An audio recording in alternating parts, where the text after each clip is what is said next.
Hey YouTube, I am back with another amazing interview with another amazing Black CFP, Miss Chloe Moore CFP. Thank you so much for doing this interview. I appreciate it. Yeah, thanks for having me. All right, so people want to know, everybody who reached out to me based on my other channel, they want to say, okay, it sounds like what you do is extremely interesting from the perspective of students and also career changers. So I have to ask you the question, with all the various options that you had throughout your life to dedicate your profession to, why did you become a CFP? Yeah, that's interesting because I didn't even know that a CFP existed or what a financial planner was Uh-huh. until I got into college. Hmm. So, a little background about me: I started as an athletic training major and exercise science minor. So I thought I was going to get into sports medicine. Okay, all Yeah, right. That's a yeah, little bit of a little bit of a turn, and the only reason I say is because I've spent so much time with people in that major because I mhm. played sports. So let me correct myself. I practiced sports in college. I played sports in high school. I Yeah, spent a lot of time practicing sports in college because I yeah. never made the starting lineup. But when it comes to the training staff and stuff like that, I spent so much time with them. So yeah, that's a little bit of a turn when it comes to your majors and what you were doing. So how did that actually happen? Well, yeah, that's funny. So, it's funny because like I never played sports. I was a musician, Uh-huh. but I've just always enjoyed working out. So it's like I'm a kind of wannabe athlete. but, Gotcha. Okay. but You're yeah, athletic. Okay, got yeah, it. All yeah, right, all right. Okay. yeah. So I went to University of Alabama, Roll Tide. Uh-oh. Okay. Yeah. And so yeah, I started taking all my classes and I was taking like biology, anatomy, like nutrition, just all these Mhm. things. And I was like, this is boring. Like I can't handle this. So I was always Okay. good at like math and science and like, kind of figuring things out. Mhm. And so because I placed into like calculus for engineers and by the time I got Oh, to okay. college. And so Yep. I was talking to my counselor and she was like I was like, "Yeah, this athletic training thing, I don't think I wanna do this anymore, but I'm not sure what I wanna do." And so Mhm. she was actually head of the financial planning department, at Oh, Alabama, and so it was okay. interesting because all the random majors were, like, in my college. So it was, like, athletic training, nutrition, apparel and textiles, interior design, and financial planning, like, it was all in the same college. It's all So that is an interesting mix yeah. of majors. Okay, all right. Yeah, so she was like, "Well," she's like, "Why don't you try financial planning?" Uh, She's like, "It kinda suits the fact that you're good with math and you like helping people." mhm. So, I just switched my major and I never looked back. Wow. Okay. Yeah. So now you go from like athletic training to financial planning. When you get in that first like for me, I can't speak for you. For me, if I can't find the thing that's interesting, I'm lost, right? Mhm. I'm just unless it's like a core thing that I have to take, I'm not taking that class if I can't find something that's interesting. For you to go through the entire financial planning program, what is it about it that really caught your interest and kept your interest long enough to actually graduate from the program? Yeah, I was just really intrigued. It's like I didn't grow up with, a ton of money or anything, Hmm. but I did learn, kind of the basics from my grandmother and, just kind of watching her like budget and put, all of her kids through college like debt free Oh wow! and just figure out how to make it work. And she Right. was a young widow. Oh Um man. and so I've always been like really good with money, kind of, just from what I learned Hmm. and watching like my uncles and everyone in my family and just teaching me like the basics. But then I started to get into like these, kind of getting beyond the basics, just like the investments and insurance and estate planning and taxes. And I was just really fascinated. And even, a lot of it, of course, as you know, the CFP curriculum like deals Hmm. with a lot of kind of wealthy people and it doesn't deal with kind of the everyday. a lot of the everyday issues that we have, like student loans or budgeting. But Right. it was really intriguing just to learn about all these different concepts that, if I hadn't picked that major, like I wouldn't have access to this information. Right. Yeah. Yeah. I totally agree. So okay. So you're at Alabama. You're going through the financial planning program. Did you know, like, when you enrolled in the financial planning program, was it like, okay, I'm going to graduate from this program and I'm immediately going to take the CFP exam, or was it like, maybe I'll take it, maybe I'm not? Like, how do they really guide you through the process of, okay, now that you're in the financial planning program, your ultimate goal is to graduate from this program and qualify Mhm. yourself to sit for the CFP exam? What was that like?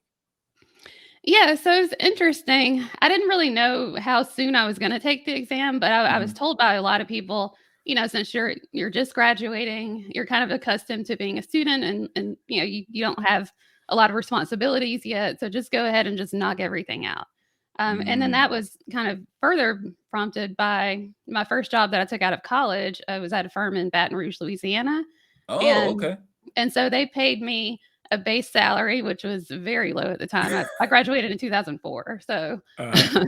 but yeah, they paid me a base salary, and basically they gave me a little spreadsheet, and it was saying that, you pass these exams, and for each thing that you pass, we give you a raise and a bonus. Oh, okay. Yeah. So, and it was a hybrid firm, so I had to take the Series 7, Series 63, Mhm. the life insurance exam, and then the CFP. Mhm. So, graduated in like May, June timeframe, Right. and by December, I passed the 763 in life insurance, and so the next thing was the CFP exam, Mhm. and so I started studying for that in December, and took it in March of Wow. the following year, and passed it on the first try. Amazing. Amazing. Okay, so real quick, when it comes to studying for the CFP exam, because I get this all the time from students and people who are career changers, when it comes to, okay, how many, they want to know the magic number. How Mhm. many hours do I need to study? I tell you need to study as long as it takes for you to understand these concepts, and you're Right. passing the practice exams. But if you can give Yeah. me an idea of your study schedule when it comes to, and I know it's been a while, right? Yeah. It's been a while, but I'm sure you have some recollection of the study schedule that it took for you to get to the point where you felt confident enough. And I'm pretty sure, did you took a review course, right? Or did you just, Yeah. Oh, okay, yeah. you weren't just taking a look at your old college books. You No. took a review course. What was that process like as far as reviewing for the CFP exam? Yeah, so like I said, I started at the beginning of December, Mhm. studying, and so I did Ken's On review course. Okay, yes, yeah, I And heard the of that. interesting thing, so Brett Danko was my teacher. He was working under Oh, Ken's On at the time. okay, okay, big Yeah, big name in the CFP review world. yeah. Yes, yes, okay. Yeah, so, it was before he, started his own thing, but yeah, so Mhm. I'd received all the materials because they send you, all the materials to kinda study, and then they have a live review course. So that December and January, I probably say I've studied maybe like 1 or 2 hours, like, after work, Mhm. on during the week, and then on the weekends, I try to study about 6 hours. So I'd do Oh, 3 hours, take a wow. break, 3 hours, and then do that Saturday and Sunday.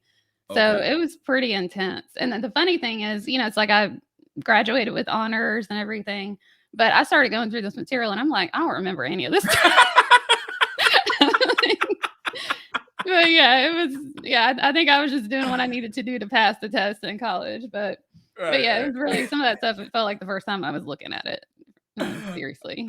Alright, so when you got to do the exam, right? You're sitting Mhm. down and you're taking the exam. It's a tough thing.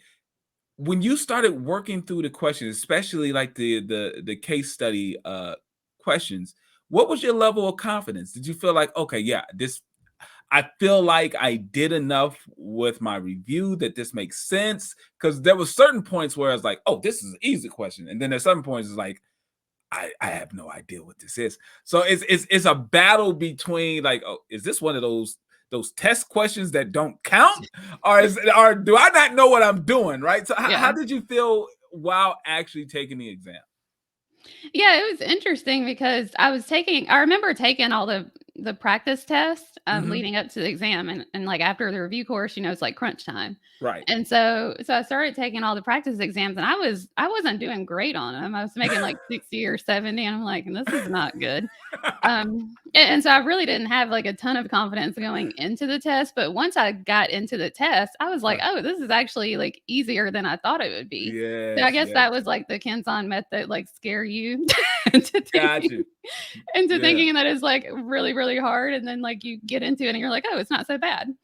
So yeah, that's kinda how I felt, like, I really felt confident going into it, and back when I took it, it was the, 2-day, 10-hour Ooh, exam. yeah, okay, okay, yeah, buddy, man. I'm there. Just that break between the 6 hours when he was like, let's hurry up and get to that. If I had to wait a whole another day to overthink of, oh my god, yeah, that would have been too Yeah. much. Okay, so you passed the exam on your first try. You passed Mhm. this exam. What was your ideal of what your the practice and the way that you are going to be a CFP, right? So, I mean, there's so many different avenues that you could do.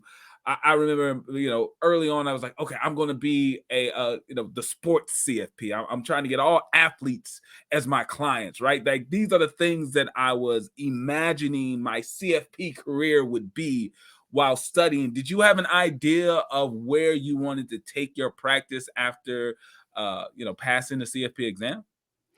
Not really. I was just kind of going with the flow and really just getting as much as experience as I could. Gotcha. Like that was the most important thing to me was just to get as much experience as I can, as early as possible. And of course, I passed the exam before I had the experience requirement too. Okay. Um, Right. so I had to wait, a little while after that to actually be able to use the marks. But yeah, it was like my first job that I worked for out of college. We worked with kind of what I consider like mass affluent clients. So, Mhm. they typically had investable assets of like 500 to like the low millions. Mhm. Um, and then the second firm I worked for was kind of very similar. And then the third firm I worked for, which is what brought me to Atlanta, that really opened my eyes because I worked for an independent trust company. So we had clients that typically had a net worth of like on the low end 5 to 10 million and up to like 100 million. Yeah, yeah. Um, so Different range, right? yeah. So that was very eye opening, and I got to learn a lot of those advanced techniques, like for estate planning and tax planning that we never use. Like I got to use a lot of that information.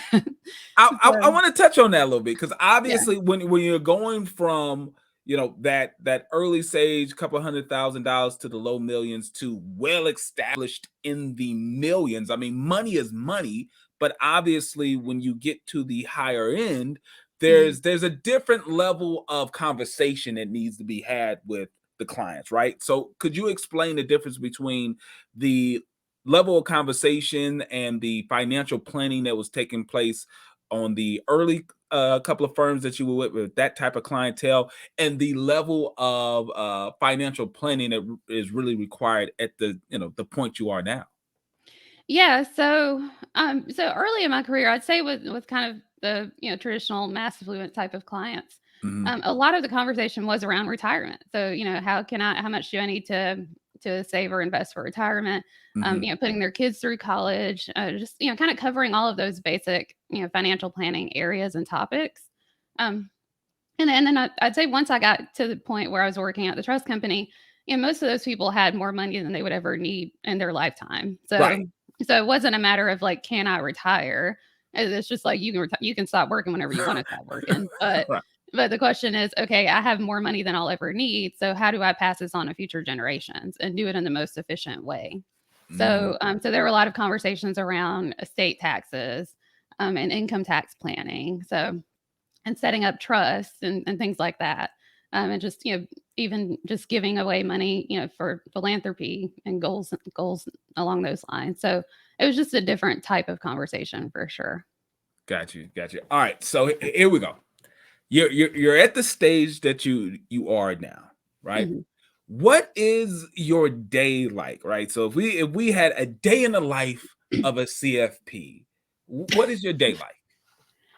Yeah, so well, now so just to clarify, I don't work at the trust company anymore, so I Okay. have my own firm now. Mhm. And so now I work with, tech employees, and Okay. so yeah, I'm working with, young, like, kind of high earning, tech employees that have equity compensation, so I do get, the occasional windfalls from, like, IPO or, people that have equity in their companies, Right. and so they have stock options or RSUs at best.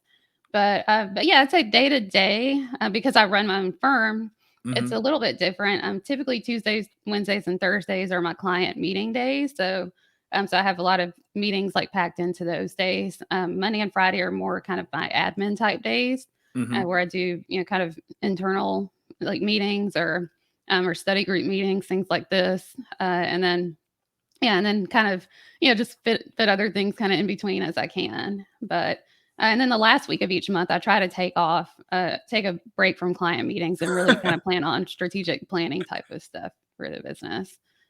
Okay, so what was the inspiration of starting your own firm? Because to me, from an outsider looking in, you can get kind of comfortable at that firm that you were at before. Yeah. Like, there's all the back end stuff that you don't have to worry about when you're, working for a firm. They're taking care of all the other stuff. You get to just solely focus on your work as a CFP. But when you start to go in the route of being a firm owner, there's all these other things that you have to worry about that makes the firm actually function that has absolutely nothing to do with your relationship with your client. So one, what was the inspiration of saying, okay, I'm going to start my own firm? And two, how do you deal with the day-to-day stuff that it takes to be a firm owner, to be a business owner that really has nothing to do with your relationship with your clients?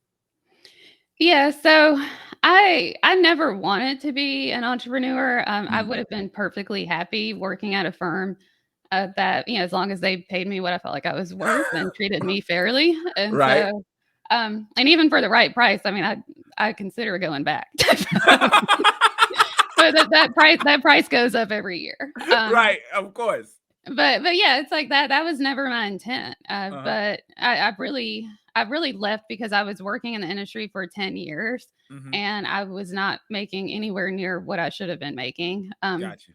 And then just kind of the treatment of being and just the constant of being the only black female like financial planner in the firm, and in some cases the Mm. only black employee at the firm. Oh, wow. And so, there were just all types of issues there. I wrote an article about that I published on LinkedIn if anybody wants to read that. Mhm. But yeah, I had a lot of issues, and I just felt like my career was not going in a positive direction, and Right. I really just got kind of fed up with it, and I quit on a whim without having a backup plan, which I don't recommend. But Right, so let's be clear. The hotshot financial planner decided to quit her job without any without any backup plan. yeah, I got fed up. Like it was too much. Clearly Yeah, you got fed up. Okay, yeah. so all right, so you say, all right, I'm going to hang my shingle, as the old folks would say, right? I'm hanging Mhm. my shingle and I'm going to, start my own firm. Clearly, you're in a space where you're dealing with these tech entrepreneurs or these tech workers who have an option to have equity in these tech startups and stuff like that. Mhm. Is that kind of where you are already with clientele you were already dealing with when you were at the firm? Like what's the connection there? Why deal with that particular set of clientele? Yeah, so I'd say I didn't start with a niche. My niche kind of found me. So Mm, so as I okay. started my firm, I started attracting tech employees. So like my very first client was a tech employee, and then I just got more and more and more. Straight And out the gate. Okay, I'm yeah, sorry. Go ahead. yeah, and I realized that we did work at previous firms with kind of the corporate executives, because typically before all these tech companies came about and were giving out equity Uh-huh. on the individual contributor level, like a lot of times you wouldn't get equity unless you were a corporate executive or really Right. high up in your company. Hmm. And so yeah, I had the experience of working with equity, and so I knew kind of how to manage that and the tax consequences of different decisions. And so I was like, okay, I can use this knowledge that I had from previous firms, and then kind of work with people that have that potential to build a wealth. Because Uh-huh. I know what it's like to have the wealth, just working with people that have it. Right. But, we turned away people that, didn't have a certain amount of money. It was basically Mhm. like, go get rich, figure it out, and come see It us did come later. it did Like, come sense. yeah, so it's like, okay, well, how do you figure out how to get rich, especially if you're if you're in underserved communities? You think Right. about, women and people of color in tech, they don't really know kind of what to do. They're the first person in their family a lot of times to graduate from college or make this much money. Mhm. And so, it's like, how do you not screw up and just get to the point where you're living paycheck to paycheck and not really building anything for yourself? So I really, was just kind of passionate about like that, that situation and wanting to help people in that situation. And then take the experience that I had to really teach people how to build that foundation. That's amazing. Listen, people, don't get confused. The average person, when it comes to finding your niche, you gotta kiss a lot of frogs. Hmm. She got lucky. All right. Normally, you're going around and you're finding all these different types of clients and stuff like that before you get a vibe of, okay, you know what? I think this would be good. So don't think straight out the gate that you're going to be able to say, oh yeah, quarterbacks in the NFL. These are my perfect clients. I'm gonna have all these NFL quarterbacks. Yeah. It doesn't quite work out like that for the most part. Okay. Yeah, and I also think I enjoy, like, the fact, like, tech employees are just so laid back. I mean, you see I'm wearing Mm. a t-shirt, like, I wear t-shirts every day. I don't dress up for work. If I could get away with it, I'd wear, like, workout clothes everywhere. But but yeah, it's just so I think also just the vibe of, like, tech employees was definitely, It worked more out. suited to my personality. That's amazing. That's amazing. Okay, all right. So here we go.